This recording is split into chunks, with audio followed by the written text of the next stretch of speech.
Hi, I'm Mara Webster with In Creative Company, and I'm so delighted today to be talking about the IFC film Hold Your Fire. We are joined by Stefan Forbes, who is the director, producer, editor, and cinematographer of the movie. And I was actually really interested in the genesis of your interest and the initial connection to this story, because it didn't actually come from a place of knowing this particular story that you're capturing in this documentary, but actually wanting to make a film about conflict resolution and someone saying, well, have you heard about this story? Have you read this book? And I was so fascinated in what it was about conflict resolution that you were really interested in trying to explore within the documentary form that led to this. Yeah, I'm a huge fan of those 70s gritty New York stories like French Connection, Dog Day Afternoon, Serpico, these multicultural things that, Sidney Lumet directed this stuff. And it also has a personal, echo with my family history. My mom's whole community was kidnapped by the Russians and taken to a work camp near Siberia, like they're doing in Ukraine right now. She grew up with that elemental childhood trauma that so many people carry around, and we've learned that that's transmitted epigenetically to the kids, the way parents react to stress and anxiety. And being in America, a country built on violence, as cops lament in my film, with slavery and the belief that we have to dominate each other. A lot of people in this country are carrying around trauma. Even the people that are doing the dominating, it dehumanizes you. So we're living in this stressed out, anxious society that doesn't know how to talk to each other, that I often, address in my work, like my last film, Boogeyman, about left and right in America. We're storming the damn Capitol right now. So I want us to know, is there a solution? Is there another side to this? How do we work against violence? How do we find healing and other ways of interacting? And I didn't really know if there was an answer out there. I've been on a 10-year journey to try to find that story. I went to the Rift Valley in Kenya filming cattle herders who carry Kalashnikovs on their back, weapons that have flooded into Africa through the United States and other Western countries. I spoke to conflict resolution due to mediate between Sunni and Shiite clerics in Iraq. I was looking for the story and I found it in my adopted hometown of New York City, like back where I started. So it was a crazy journey to even find this story. Mm-hmm.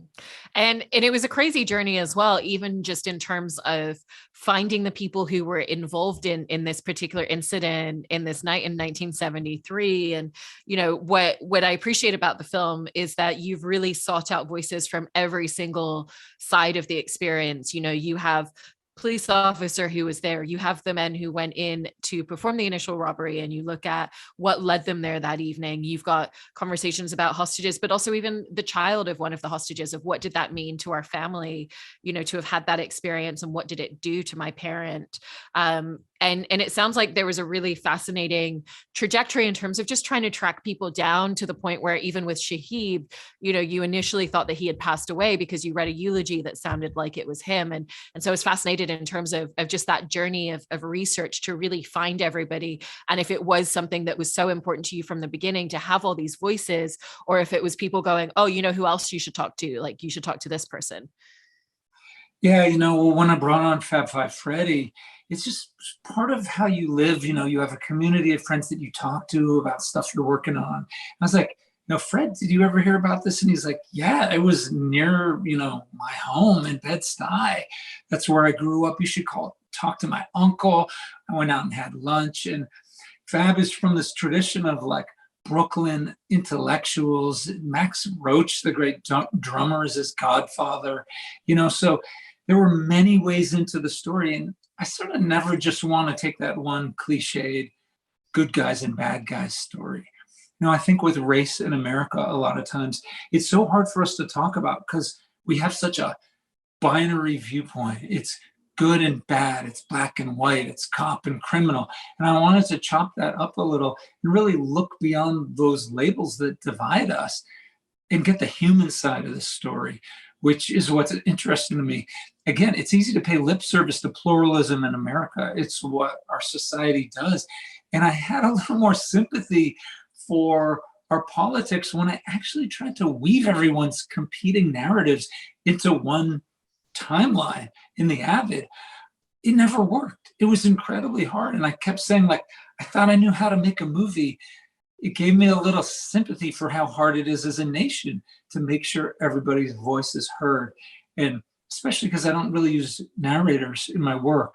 So it took forever to incorporate these very competing and conflicting viewpoints. You could have made the Sidney Lumet film about cops, but I wanted to do that 70s gritty thriller in a 2020 way, where we have competing narratives, and there's a cultural richness there that, in my mind, just makes the work better. And did you have a sense of, the extent to which there were going to be competing narratives and literal details where, different perspectives remember something so specifically different? And what were the challenges that came with editing that together in a way that's still cohesive for the audience? Like, we still understand the story being told, even though we're hearing three different perspectives of a particular moment. No, I had no idea. That I was continually shocked in these interviews. I thought the store owner who tries to escape with all the hostages and who's like busy like loading his 9mm, and he's planning to kill Shu'aib and the other gunmen, I was shocked that he didn't hate them and that he had empathy for them. And I learned making this film that a lot of harmed parties in violent crimes don't want somebody locked up forever and the key thrown away. They realize that those people do come back to the community, and it doesn't necessarily hold them accountable for what they've done, and it doesn't help their families in the neighborhood. People really often want more restorative justice, where they can talk to the person who harmed them, ask them questions, why'd you do this, and hold them accountable, and they can make some kind of reparations. So I learned a lot about restorative justice, and I was shocked that a lot of people had more empathy than I would have thought. I also found out really crazy things like that these men who had been maligned as cop killers for 50 years probably didn't do the crime. They didn't fire the bullet that killed that NYPD officer. And that was shocking to me. And cops told me, we're really good at forensics. If we don't find the bullet, that usually means something. You know what I mean? And I'm like, I think I know what you mean. And they're like, yeah, it was friendly fire. And I'm like, what? So, so many times we get the news of the day from the media, but that's not really examined. And I'm also a screenwriter in Hollywood, so we're taught to do our own research in these true life stories and really talk to people and find out what really happened behind the headlines. And with the fact that you are literally telling a story that is about conflict resolution, the necessity of asking questions and really listening to answers and considering different perspectives, how did that inform the way that you were approaching a lot of these interviews? Because you're the person behind the camera interviewing every single person that we hear talking, that we see on screen, and how did that kind of influence the space that you wanted to create for them and the types of questions that you would be asking to draw the story out and really create a space where they felt comfortable sharing all of this? Yeah, it's such a great question. Just from my family's history, I know that a lot of people are carrying trauma around. I was amazed at hearing the stories of some of these cops where they have all this unacknowledged grief and trauma, and that's what leads directly to violence. And I had to create basically a safe space for them to open up, because we're taught the man code in society. That's a lot of what the film's about. We're taught that you have to dominate interactions, that you need to never lose. Guys say, we became a cop for victory, to win. I had to challenge that narrative with them, to go back in my community of melanin challenged toxic white dudes and delve into that with them. That was like my job. I grew up with those people, and I've seen the violence that this white patriarchal thinking leads to. It was fun to interrogate it and talk to them. And they'd be like, hey, first you grieve, then you want to go bust someone's head. That's how we handle it. And I learned that the only PTSD therapy that most cops ever get is from a guy named Jack Daniels. That's how they solve their problem, drinking. So these narratives of wounding and trauma came out from everyone there. And as a filmmaker, people are trusting you to tell their story. You have to be empathetic. You have to make space for that. And you want to leave them feeling, as many of the hostages and everyone else does, that this film is finally their chance to tell their story after so long. And there's a lightening of the burden we carry. And this is kind of the way forward for our society. We got to learn how to talk to each other.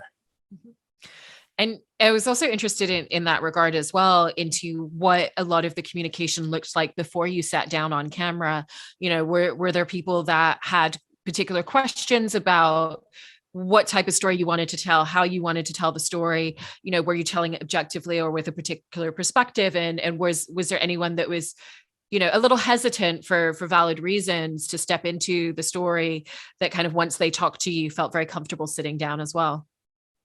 Yeah, that's a great question too. I think it's a lot of how you approach people and how you assure them that you're making a story where you're going to let them talk. You're not going to edit them and make misleading little sound bites. We want to hear your truth, And I try to approach people in that spirit, and frankly, they always want to talk. I'm kind of the person that, like, if we go on to a school event with other kids' parents, my wife is always like, "They told you what?" People just like want to tell me stuff, because I think it's so rare in our lives that people really listen and are actually curious. So when people find that, they want to open up. They're carrying around all these stories, and we all kind of want to be heard. So people were pretty eager, and they seem to feel that the film tells their stories honestly. A lot of cops really don't agree with Shu'aib Raheem's take on this. Some hostages don't agree with the way the cops saw that stuff. There's a huge amount of conflict in our society, and I want to reflect that honestly in the film. And I always tell people, this is going to be like, you're in New York, you're at a bar, you're having a couple of drinks, and you might get in a heated discussion with people. That's what we want. We want that cultural richness. And if we try to avoid the topics of race and crime and culture with people and just put a little black square on our Twitter and show this performative allyship, it doesn't move our society forward. My goal was to create a messy conversation, a complicated one, the kind we need to have about race, where white people don't just let ourselves off the hook with this jargon about, the carceral state and our allyship, but we are vulnerable and open, and we try to learn, and we chop it up a little. And ultimately, I think if there is that empathy, if there is that sense of atonement and healing, then film itself can become a kind of restorative justice for all these crazy, violent traumas that we're carrying around as a society. It's also a story that, as much as every individual in the story and in the film has their own perspective, the media also took a particular perspective and also misrepresented a lot of details as well at the time and in anything that's been spoken about since. And so how did you kind of approach research with using media coverage of it, but also trying to keep it very objective and, really looking at also what are the images that the media captured that are going to be helpful in terms of how we want to capture and tell the story on screen at the same time? It's weird, making these movies. I always say I'm not going to do another one because it's so much work. You're like looking for scraps of film, and these old video transfers are murky and terrible. And every rough cut I showed people, they're like, "This movie sucks. I can't see what the hell's going on. I can't hear these old radio clips you found. Nothing's ever good." And then when you finally spend like $100,000 and blow it up to crisp, gorgeous 4K, people are like, "Oh my God, it's like, the French Connection." I'm like, "I tried to tell you," but it's snippets. It's finding the film that was never even shown, and you're like, "Wow, this goes here, and this is another view of that." And you learn from people what really happened. And it's just about, a great screenwriter as well does their research, and you really work to tell a human story. Again, what I think is so powerful about film is that I can show this footage of Shu'aib talking about the violence in his community, growing up in Brownsville, the home of like Mike Tyson and Riddick Bowe and the knuckle game, the heavyweight boxers. It was all violence surrounding him all the time. And he went to get police protection when people started threatening his life, and he couldn't find that protection. So he went to guns, the way America has taught us to do. And frankly, us in Hollywood put that message out a lot of the time, that violence is redemptive. You know, in that third act of the movie, you take up arms and you solve your problems. Here's a man who found himself in a gun store surrounded by weapons and unlimited ammunition, and he was less safe than he'd ever been in his life. So being able to tell his story and just showing raw footage to the cops on camera, which I did, you know, they were overwhelmed. They were crying about somebody who they would see as a bad guy. That's what they call them, the bad guys and the good guys. I'm trying to break through those labels that we often see in the media. They were called cop killers. You know, there isn't always that room for depth, but in a feature film, we can use these really powerful weapons of shaping a story and an arc to create a nuanced character. And ultimately, we can't help but be empathetic toward them. And that's the power of film. There's also a lot of tension that comes within the story, and it's not a manufactured tension. You know, I say that in terms of like what's going to happen next is a genuine, you know, true fact for fact exploration of the way that tension was building and growing continuously in this. Was it important to you that you really capture and reflect that, or did that very naturally come from just the stories that people were telling you on screen and the fact that there is a natural tension to just storytelling in that form as well? No, it is not natural or easy, and that's a great question. I mean, we worked so hard on structuring that anxiety into the film. A thriller is the hardest genre to work in because it's so technical. And if you lose that tension, you lose everything. It gets boring, or you start repeating beats, you know, and it falls apart. I worked really closely with an amazing composer, Jonathan Sanford, and we were lucky enough to get my friend John Beasley, who's a Grammy-winning keyboardist and composer, to bring his trio into the studio and improvise live to picture, which you see very rarely in film. And we would structure these improvisations with him, and I talked to him about the characters, and we're trying to build tension here, and this is the feel. And we worked so hard to you got to raise the tension, and at times you have to actually ratchet it down, because if you continually raise it with music or with editing, you know, again, you wear people's nerves out. So to go for 94 minutes and build that kind of tense anxiety is an incredible goal. And I feel like in the end, with the music and with the editing and with this footage, which is terrifying, it's people about to lose their lives, that we got there. And it's hard to do in a documentary too, but I believe, you know, I don't want to just go out there and preach to people. We've all seen these kumbaya docs about how we all have to get along. I believe you got to hide the medicine a little and tell a great story that people get enraptured in, because you learn things emotionally and on an unconscious level. And that's a really powerful way of learning as well. There's also a lot of use on screen of archival photographs, like you were talking about a little bit before.